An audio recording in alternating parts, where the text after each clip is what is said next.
when we're going live.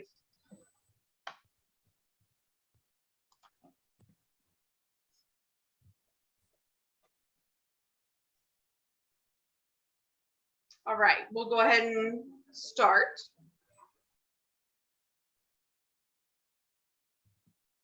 I know we're live. Hello, everyone. Thanks for joining us tonight. We're so grateful you all could be here with us. First of all, I would like to let you know about our superhero program. We have several deaf individuals from the community who have superhero cards. So if you don't mind showing off your cards. I didn't know we were supposed to show cards. So mine's in my car.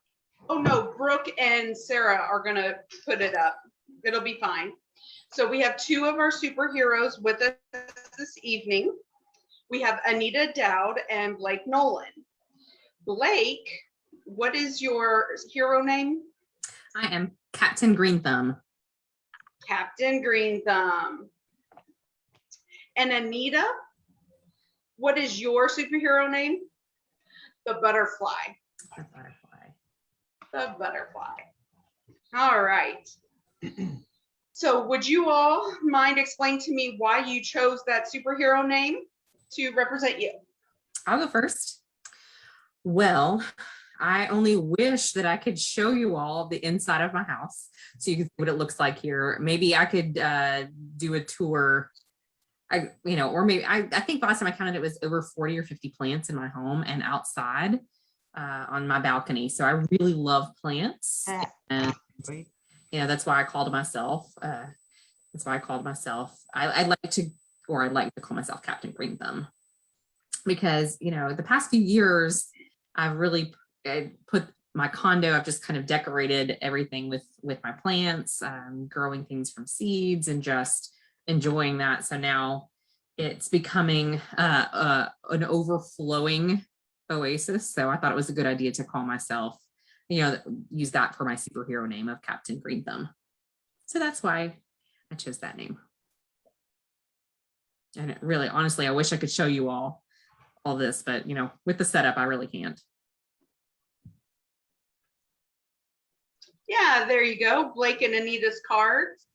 Superhero, the Butterfly, and superhero. I'm not a Green Thumb because I can't grow a fake plant. But I'm Butterfly because most people know that I'm crazy about butterflies. I don't know how many butterflies in my house, on different kinds and colors and shapes and sizes. Several butterfly tattoos too. And a lot of people don't know, but many species of butterflies are deaf. And so that's what started my fascination with butterflies. Great. So you make that connection because of your own hearing loss. Right. And are plants deaf too, or can they hear?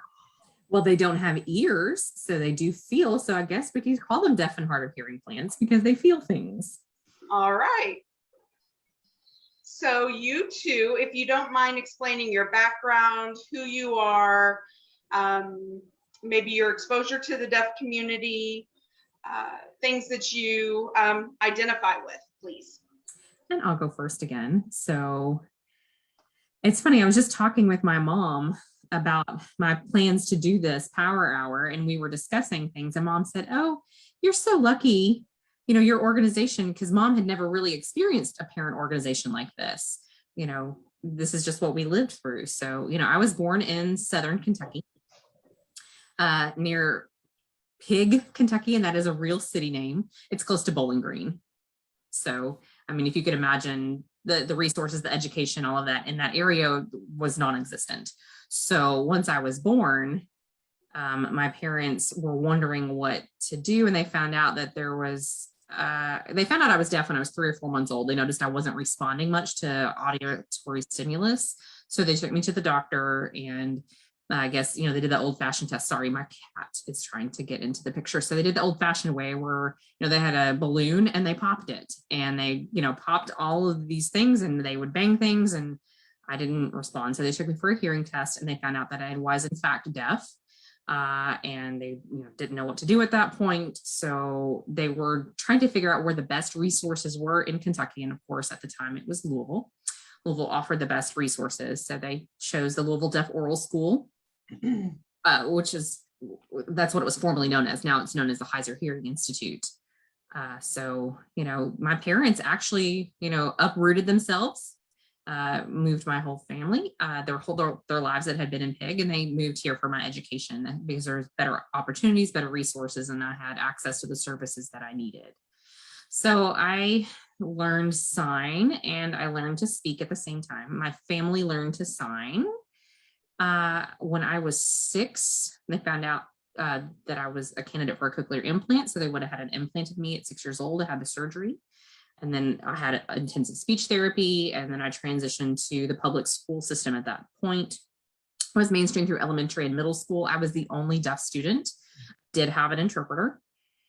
And as my education went on, when I got to high school, they had a deaf program in Louisville at Manual High School, DuPont Manual High School.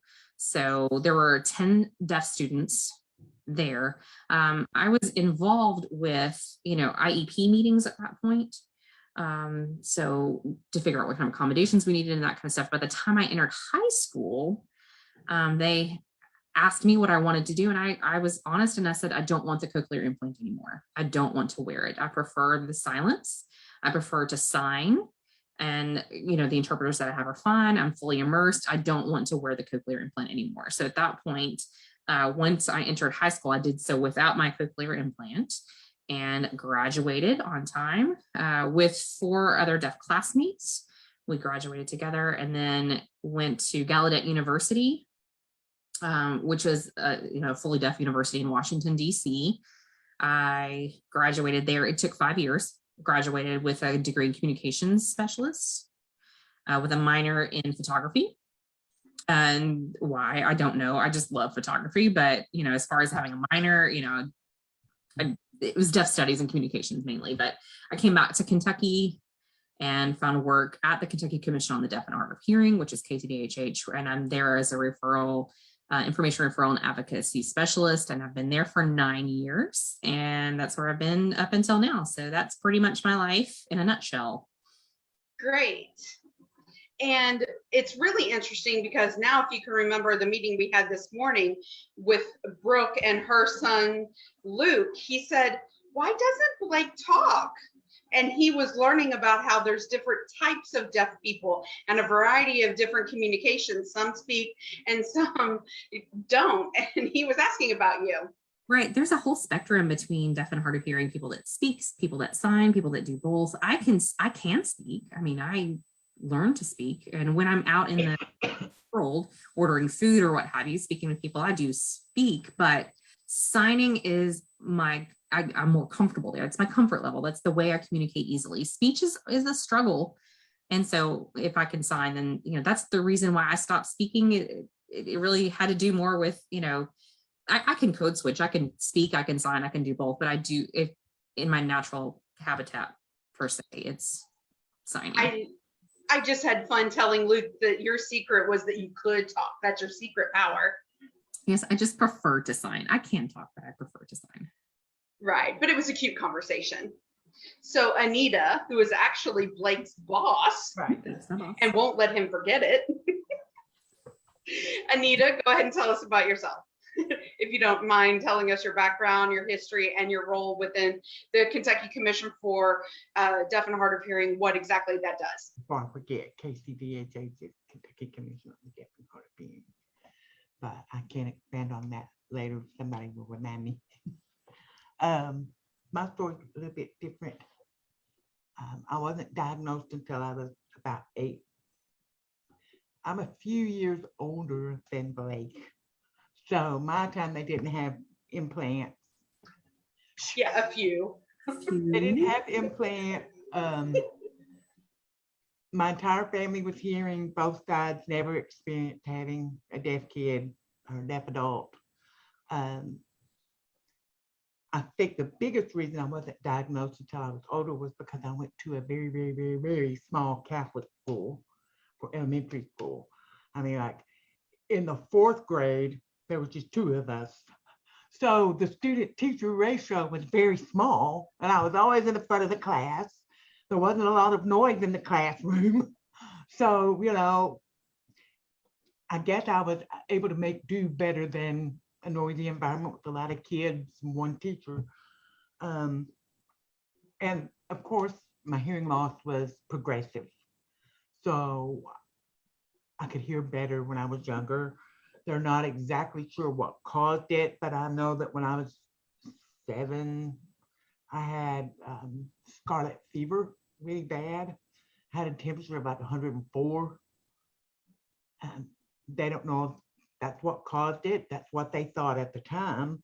Anyway, but then I finished elementary school, went to public school, my first experience, and that was like punching face. It was a struggle. But I did at that time try to get into the Kentucky School for the Deaf. I wanted to, but they wouldn't accept me because my speech and my English skills. I was heartbroken. They had cute boys there. But anyway, I graduated high school along with the Gallaudet too. And at that time, I didn't know any signs, nothing.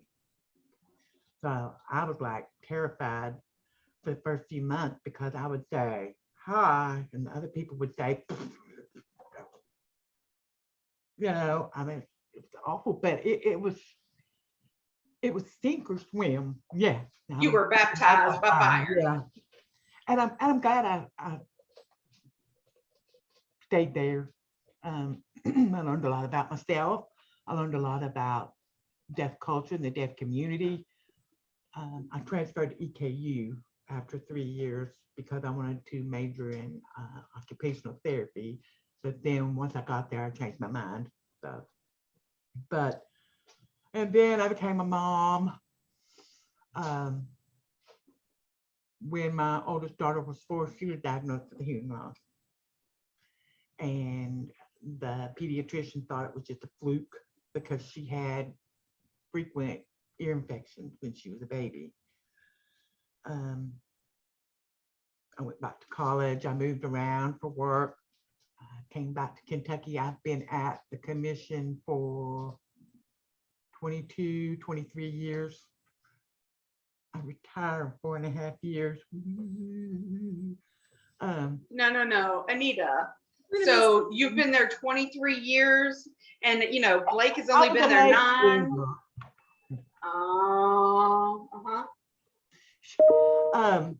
And then shortly after I started working for the commission, I had my second child. And when she was 4, she was diagnosed with hearing loss too.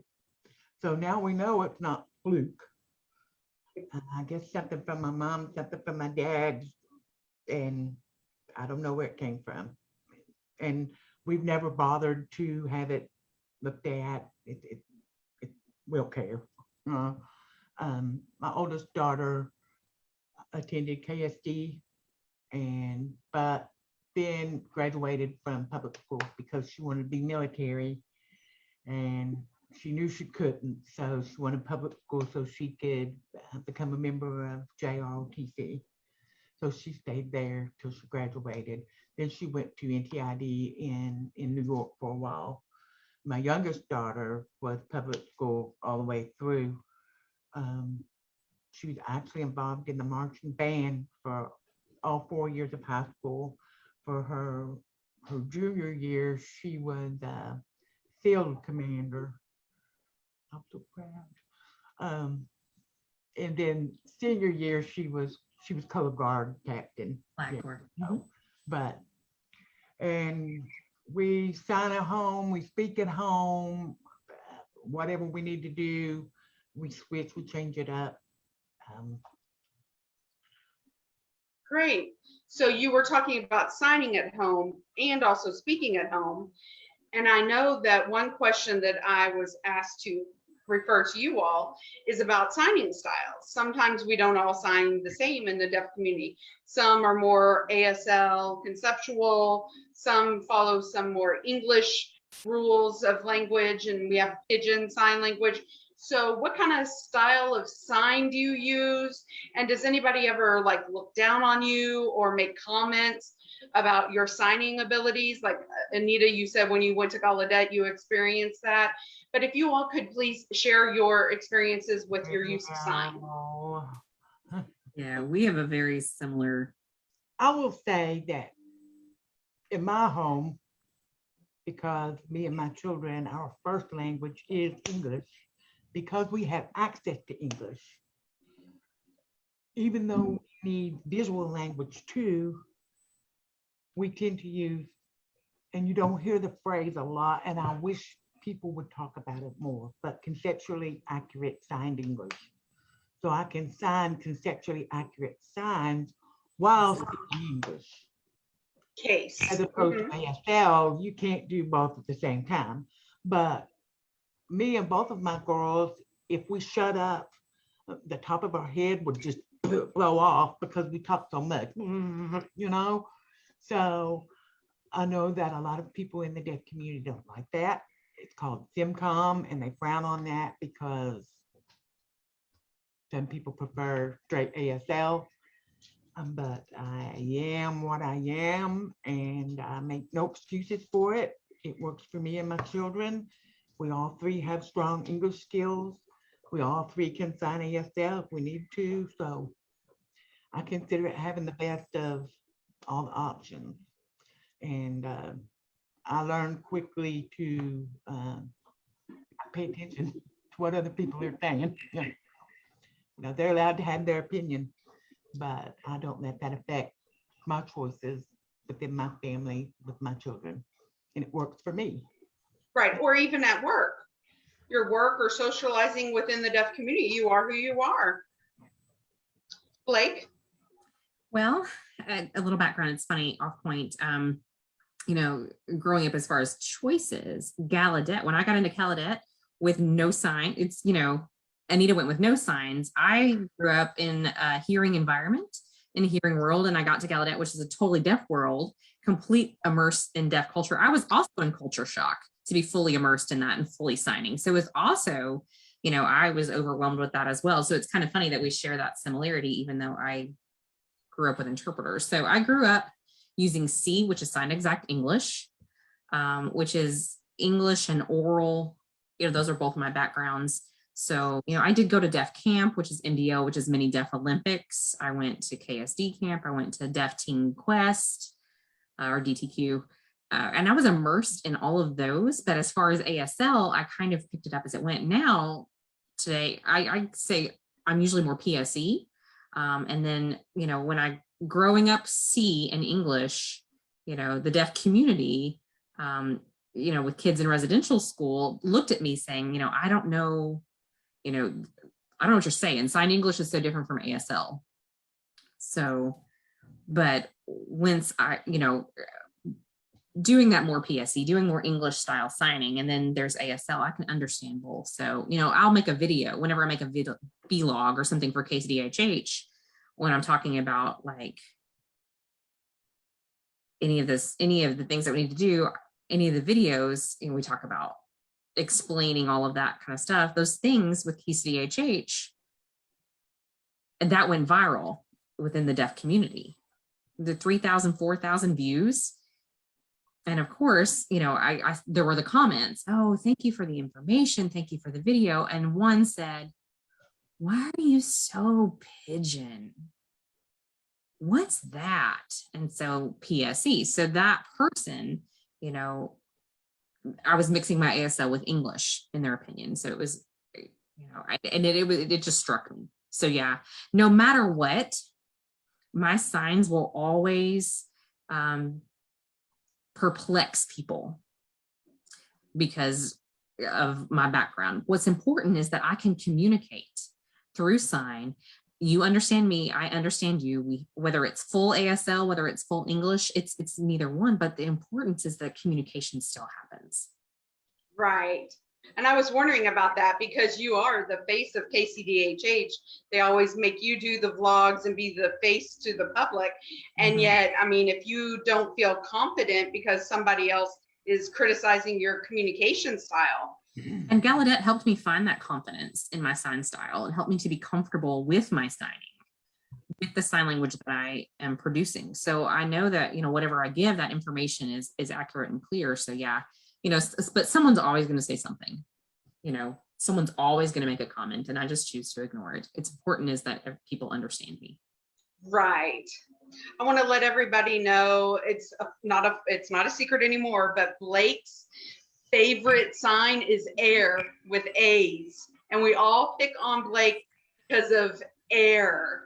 Yes, that's for you hearing people. So, the sign for air, it's just spelling it AIR, but, I didn't want to spell it. So my habit growing up was to take that English word and just, because to me, it makes sense to shake those A's in the air. I'd seen something that, air moved stuff. So that's what made sense to me. So everybody, they tease me about that a lot, about the way I sign. It's just cute. It's just cute. Okay.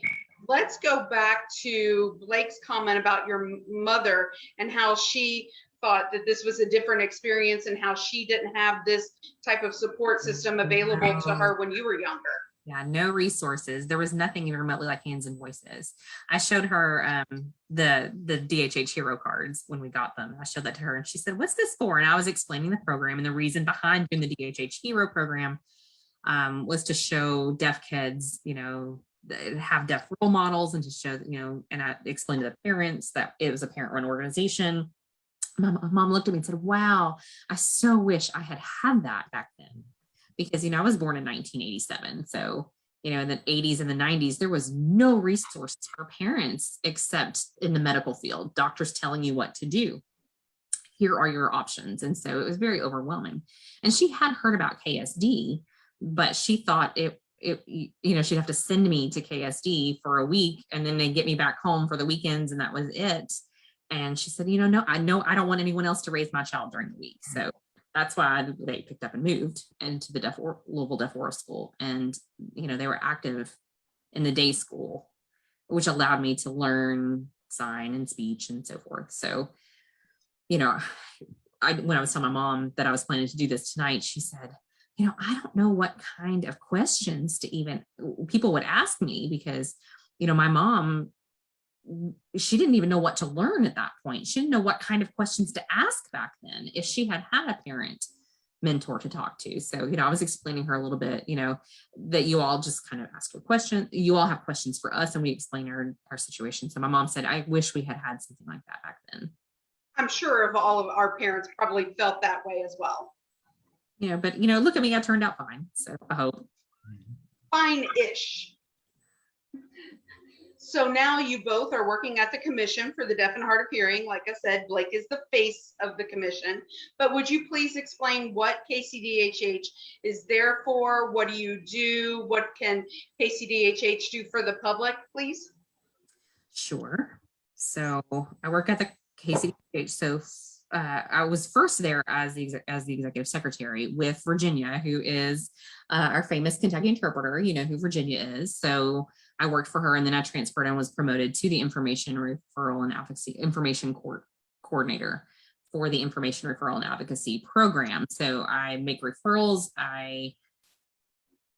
For example, people who have hearing loss, who experience later in life hearing loss, they don't know how to get a hearing aid. They don't know how to deal with the grief of hearing loss. They don't know anything about assistive technology, things that they can do, put in their homes to improve their daily life. So we send out lots of information about that. As far as the advocacy role, I am very active in the advocacy role and learning more about that with the Americans Disability Act and the laws and how the ADA protects deaf and hard of hearing people to get access and accommodations. So we do a lot of advocacy work for people in the community with doctors who refuse to provide interpreters. We'll send them information, we'll call and we'll advocate in the situation. Those people, say, what? I have to have CART, which is captioning services. I can have that anywhere. When I go to my appointments, and you say, yes, of course you can. So we advocate in some situations. I wish I had been involved in different trainings and had learned more about advocating better and how to understand the law better to make sure that, you all can self-advocate. I wish we were able to do that. So, once I explain what options are available, I can call and I can advocate, because many people, they'll, what do I say? So I've got this information, but how do I talk to the people? And many people don't want to Argue. to argue with their doctors. They don't want to really cause a stink. So I will do the advocating for them within their places. And that's my passion. I love to do that. And with the ADA, a lot of people know the law, but it's not exactly black and white. Yeah, they have taught me a lot. Very well. So Anita, what is the secret of your supervision of Blake? What's the secret?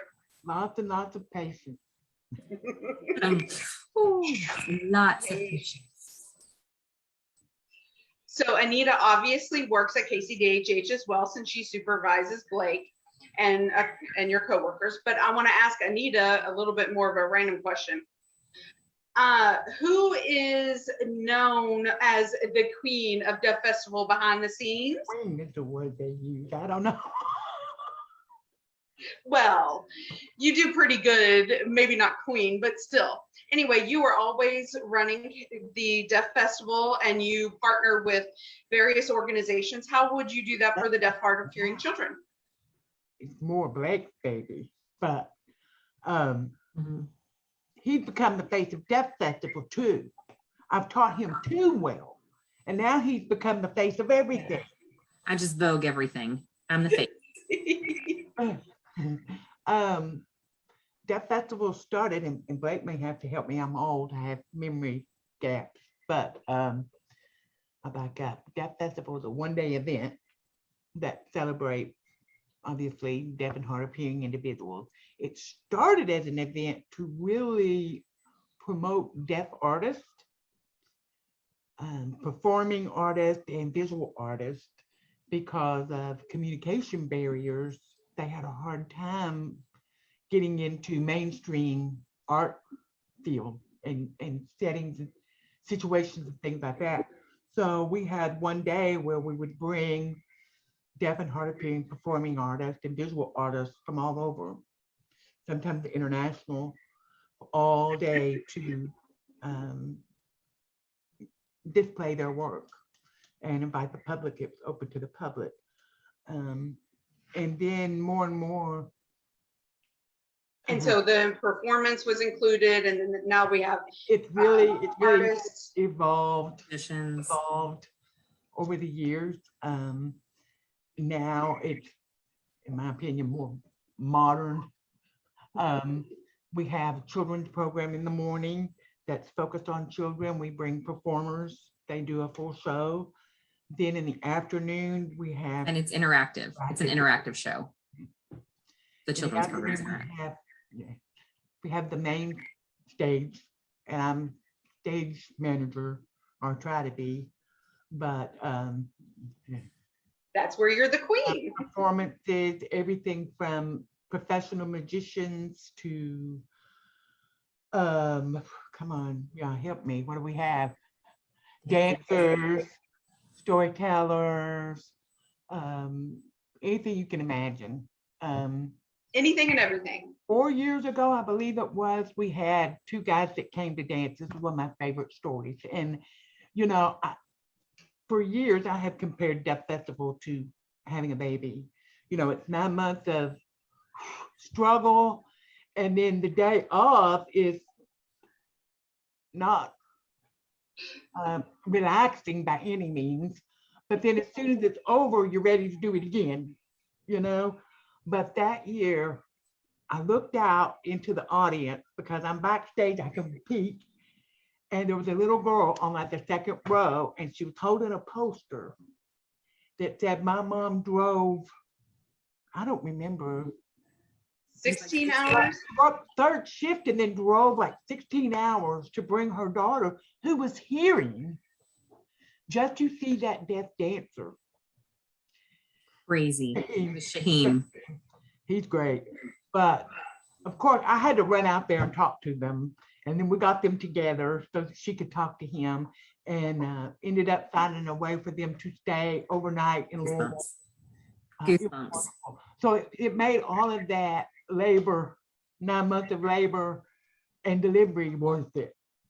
And then we added a few years ago in the evening, we have the jam tent, and it's all deaf and hard of hearing musicians who perform. So it's all day and it's free, 100% free, with the exception of the artists and crafters and things that sell the things they make. That's it. And you all, if you don't mind, since this is for Hands and Voices, could you please explain the impact that Deaf Festival has had on parents who have children who are deaf?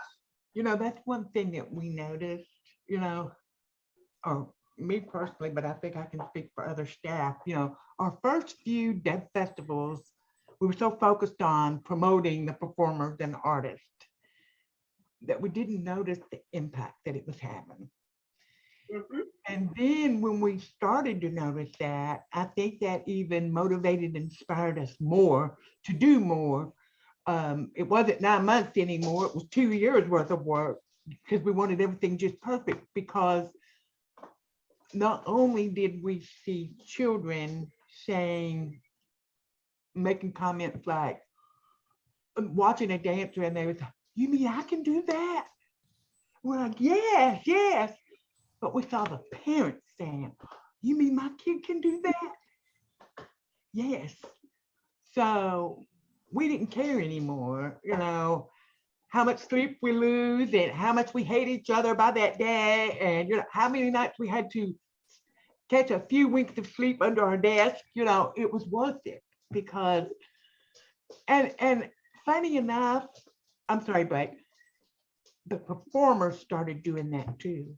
The performers and the artists started seeing the impact on the children and the families, and that motivated them to come back. And if you talk to any performer or artist that had touched Deaf Festival Kentucky, they will tell you it's the best festival in the world. And we don't have to pursue them anymore. I've already had people contacting me. Am I coming in 2022? What day is it? Where's it at? They want to be a part of Deaf Festival. And it's not for money and it's not for fame. It's for the impact that it has on those kids. It is beautiful. Blake? And I can speak for the fact, and and from experience as well. I experienced the first time I went to Deaf Festival when I was a kid. I remember, it was the Kentucky Horse Park, and the things, I went to that tent and it was like what I experienced when I went to Gallaudet. That culture shock, I felt that same way with Deaf Festival. I remember my parents saying, come on, let's go. And I was like, what's this Deaf Festival thing? We drove to the horse park and oh my gosh, the performances and the artists and just the signing that was going on. I said, oh, wow. I mean, this is possible, to have that kind of experience where deaf people can thrive and to be who they were meant to be and who they want to be. It's awe-inspiring. It's almost a role reversal for me to go into work to KCDHH and be able to help to work to make Deaf Festival happen and to see from the backstage how it's run and how the festival works. I just never expected that from my first Deaf Festival. So, when I started working, partnering with Deaf Festival and NAD, which is the National Association of the Deaf, it was a week-long event.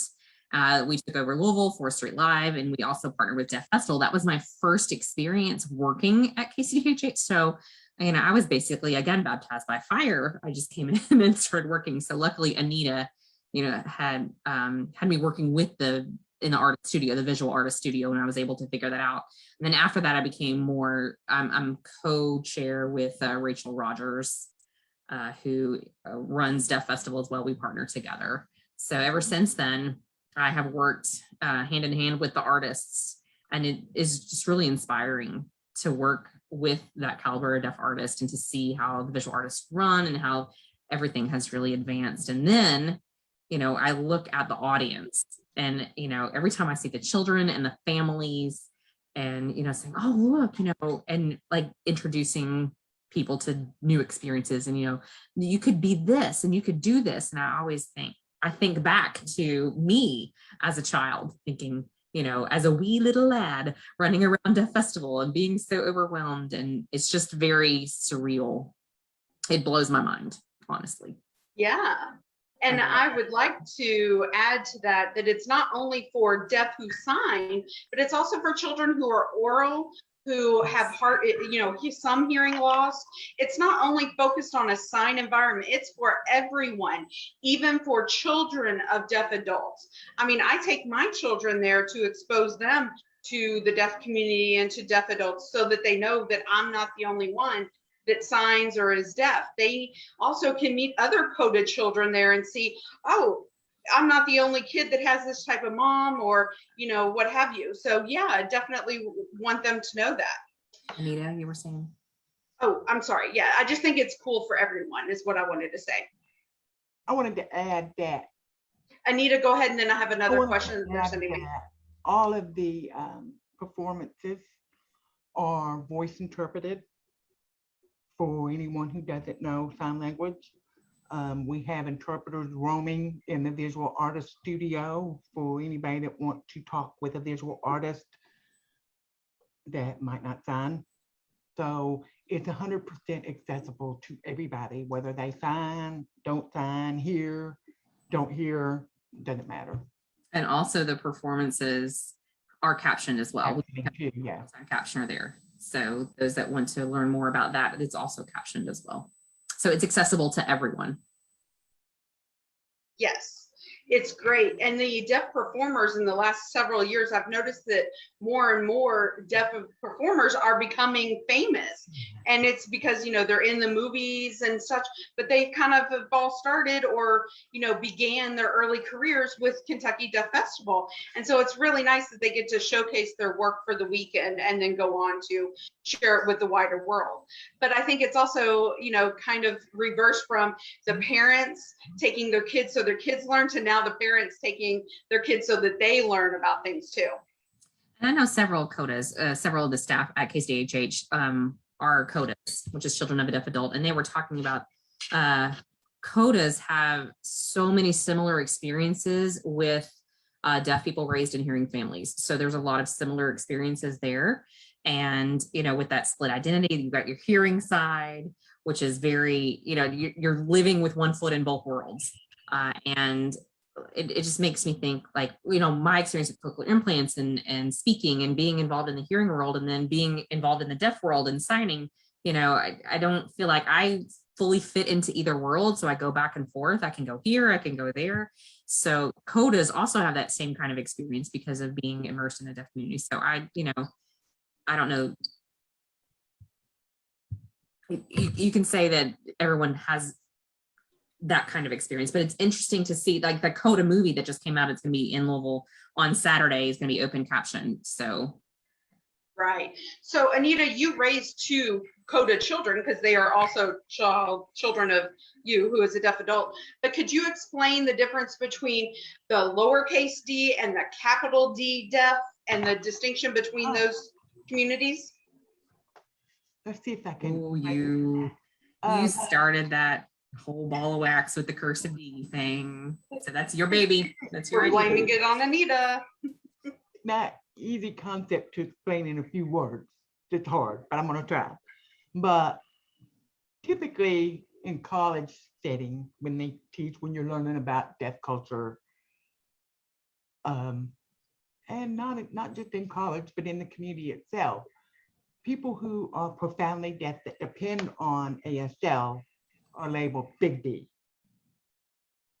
Where people who are hard of hearing, late deafened, maybe even profoundly deaf, but they don't depend on ASL. They might use C or Q speech or speak or whatever. They're called little d. They're not considered culturally deaf. And I don't like it. I don't like those 2 terms because I feel like it's boxes and it forces me. It's black and white. It's very black and white.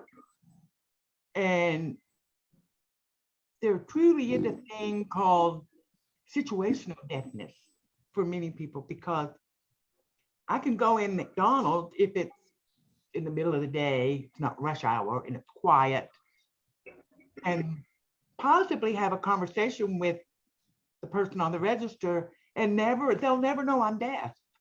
But if I go in and there's a school bus full of people and it's loud and busy, I may struggle. I may need help, you know? So I don't want to pick one or the other. And I've noticed that often Big D and Little D judge each other. Mhm. They look down at each other, which is ridiculous because, you know, all white people, we're many different shades of white. So how can you look down at each other? It's the same thing. There's many ways to be deaf. There's not just one. You know, we're diverse. We're not just this or this. So someone asked me about that one time, and I said, I've decided I'm going to be cursive D because I want to be all of it. I don't want to pick.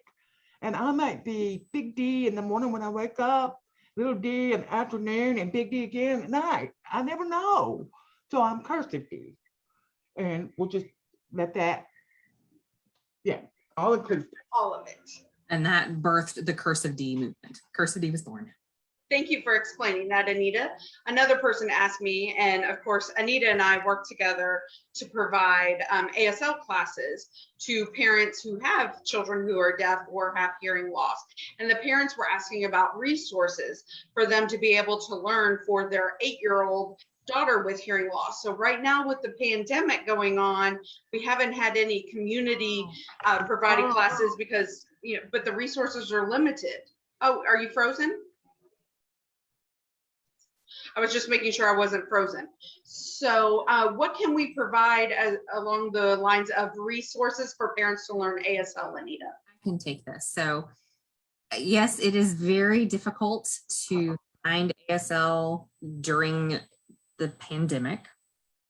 So I try to encourage organizations or anyone like now, for example, who knew 1 or 2 years ago, we would never found out that Zoom was going to be such a useful tool. But now it is, accessible for all parents to be able to be there, without losing that time, without having to get in the car and drive and get to class and worry about, you can just open up your laptop at home and take your classes. But, who can provide that class? We try to encourage people to learn ASL online, go on your own, where you can go at your own pace and you can learn and stop and practice, maybe start with your ABCs, start with some common words, learn some sentences, maybe get some DVDs, there's an abundance of resources out there where you can learn at your own pace.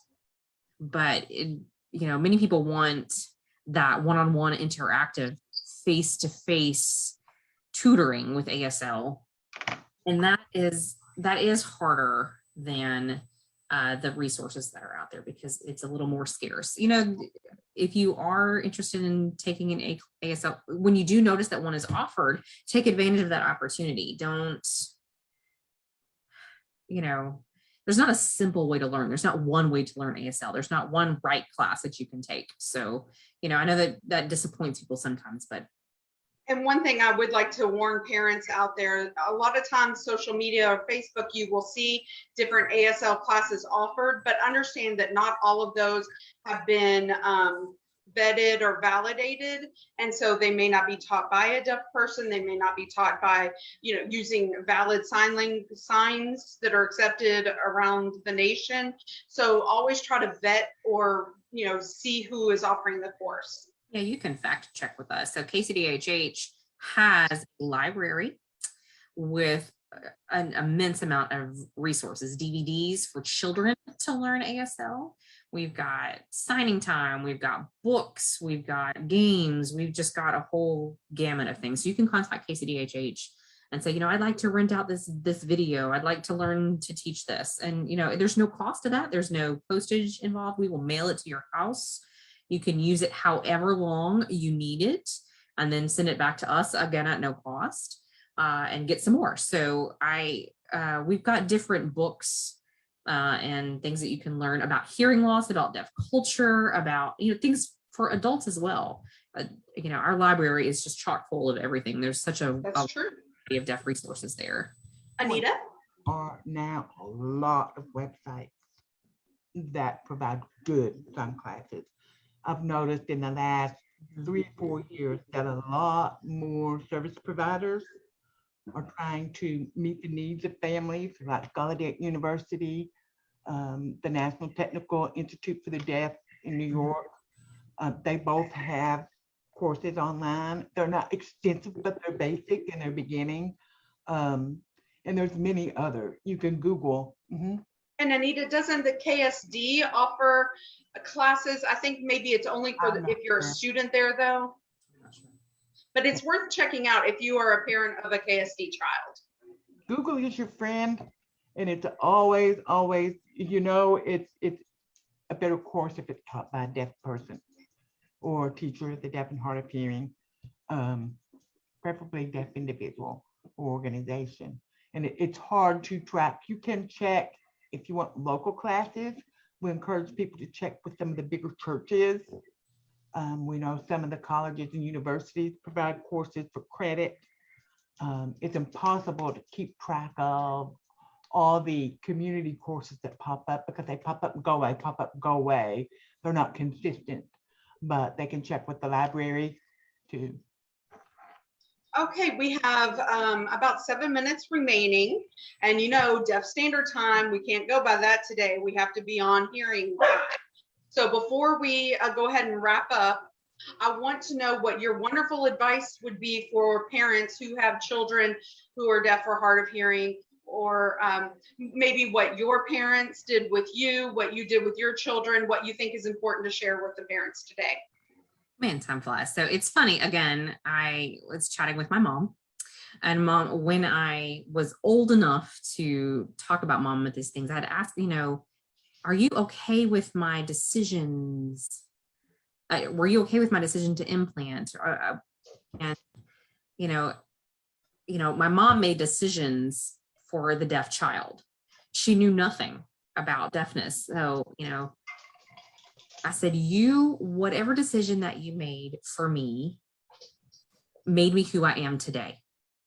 I can't imagine what life would have been like if I'd never had a cochlear implant. I can't imagine what it would have been like if you hadn't, put me in deaf camps. I can't imagine what life would have been like without my experiences. So I'm not going to say, oh, you made me take this implant and I didn't like it, or, oh, you made me do this, you made me speak. No, I'm not going to disparage any of her choices, because she did the best that she could as a mother to raise her deaf child. So in such a tough situation, it's such a tough job in this world for parents to go through. What do I do with this baby? Am I making the right decision? And I can imagine, every year, am I doing this right as you go through this process until finally, you give birth to the real world, and they're out in the real world, and you see, are you doing okay? Are you yourself? When I went to Gallaudet and then came back to Kentucky and worked at DHH, I have a home, I have a dog, and just, I did what every other, you raised and launched a person. So, for all these parents, I'm not a parent. I mean, I'm a fur dad, but I'm not a human parent. So my advice to you is, you will agonize and you will worry, but don't obsess over it too much. Right. Don't obsess, focus on your kids, provide them some resources, and do what you would do with your hearing kids. Hold them to the same standards, whatever standards you have for your hearing kids, and just, teach them. One thing too, the IEP meetings that I'm not sure if you guys are including your kids in your IEP meetings or not. My parents did. They always included me in my IEP meeting. So I was involved in the discussion, even when I didn't understand what they were talking about. But the more I was involved, the more I understood the process, and it was easier. It was easier for them to teach me to self-advocate because I'd already experienced that process. And they could ask me what I needed as far as accommodations for the next year in the school system and what I wanted. And that taught me to be an advocate for myself. So after that, of course it's easy for me to advocate. I work as an advocate now, and I advocate for other people because I had that foundational experience. So always involve your deaf children in decisions about Definitely. themselves.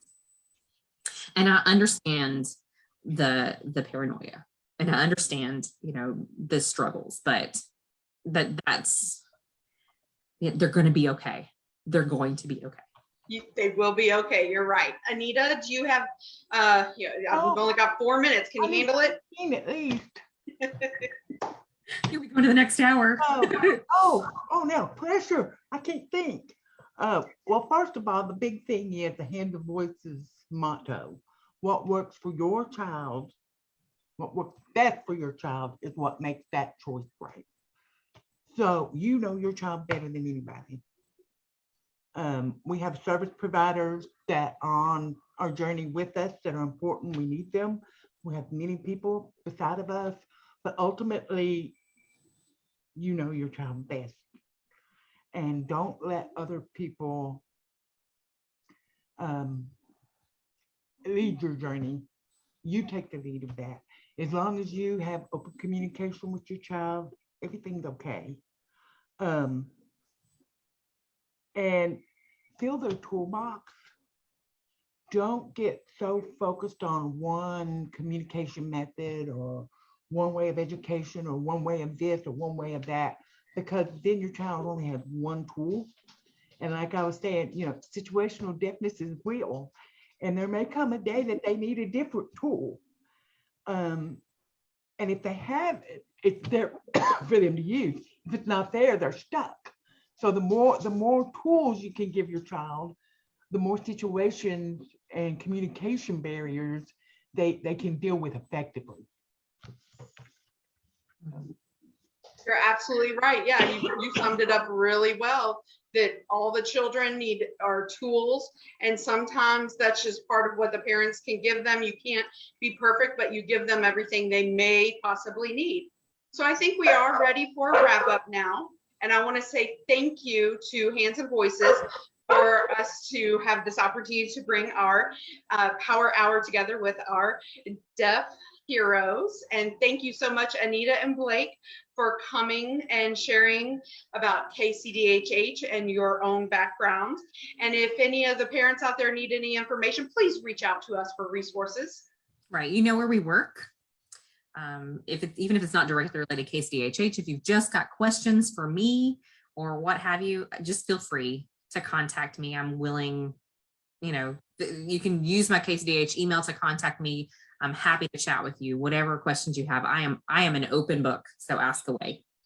Brooke and Sarah, if you wouldn't mind, please going ahead and sharing their contact information, that would be great. And if you want to invite me to speak to your local groups, to your church groups, anything you want, I'm willing to go and see.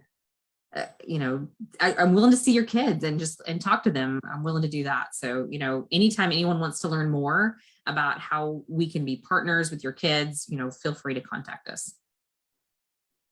Great. And also, we have the Deaf Day at the Louisville Zoo coming up. That will be Saturday, September 4th, coming up. And I believe it's going to be 10 a.m. to 2 p.m. Of course, you can stay at the zoo until 6 p.m. if you want. But we will have interpreters at the different animal exhibits for the performances of the animals. There'll be story time. It'll really be great for deaf adults, but great for deaf children and hearing children in the family, correct? So we will have several deaf heroes there that day around the zoo, and you can bring your cards with you and get your picture taken with us. So please make plans to come and see us that day. Go to KentuckyHandsandVoices.org for more information about tickets and t-shirts and all that other great information. And Brooke had said something. Oh. All right. Thank you all. Good night.